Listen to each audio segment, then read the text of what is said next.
اپنی تصنیف میں جان مینڈیول نے لکھا ہے کہ سفر کے دوران جب وہ کولام کے علاقوں میں پہنچے تو وہاں انہیں ایک ایسا کنواں ملا تھا جس میں مختلف مسالوں کی خوشبو آتی تھی اور یہ خوشبو ہر گھنٹے بدل جاتی تھی۔ مقامی لوگوں کے مطابق اس کنویں کے پانی سے بیماریاں ٹھیک ہوتی تھیں اور اس کا پانی پیتے رہنے سے انسان بہت لمبے وقت تک جوان بنا رہتا تھا، جسے ویل آف یوتھ کہا جاتا تھا۔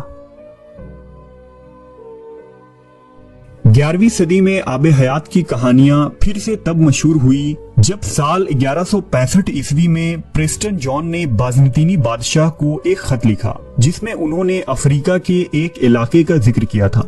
ان کے مطابق ایتھوپیا کے قریب ایک واٹر آف فاؤنٹین یعنی چشمہ تھا جس کے پانی میں یہ خاصیت تھی کہ اس میں نہانے والے شخص کی عمر 30 کی ہو جاتی تھی، خواہ وہ کتنا ہی بوڑھا کیوں نہ ہو۔ چشمہ حیات کا ذکر انجیل کے کتاب یوحنا میں بھی ملتا ہے۔ یوحنا کے مطابق پھر اس نے مجھے بلور کی طرح چمکتا ہوا آب حیات کا ایک دریا دکھایا جو خدا کے تخت سے نکل کر اس شہر کے درمیان میں بہتا تھا اور اس دریا کے پار زندگی کا درخت تھا۔ کتاب یوحنا کے مطابق جو شخص بھی آب حیات کے اس چشمے میں داخل ہوگا اس کے جسم میں موجود ہر تکلیف اور ہر زخم ٹھیک ہو جائے گا۔ جبکہ ایک نظریہ یہ ہے کہ آب حیات زیر زمین یعنی انڈر گراؤنڈ دنیا میں موجود ہے۔ کئی سیاحوں نے زیر زمین دنیا کو کھوجنے کے دعوے بھی کیے ہیں، لہٰذا ممکن ہے کہ آب حیات زمین کے اندر کسی مقام پر موجود ہو اور تا قیامت اسے انسانی نظروں سے چھپا دیا گیا ہو۔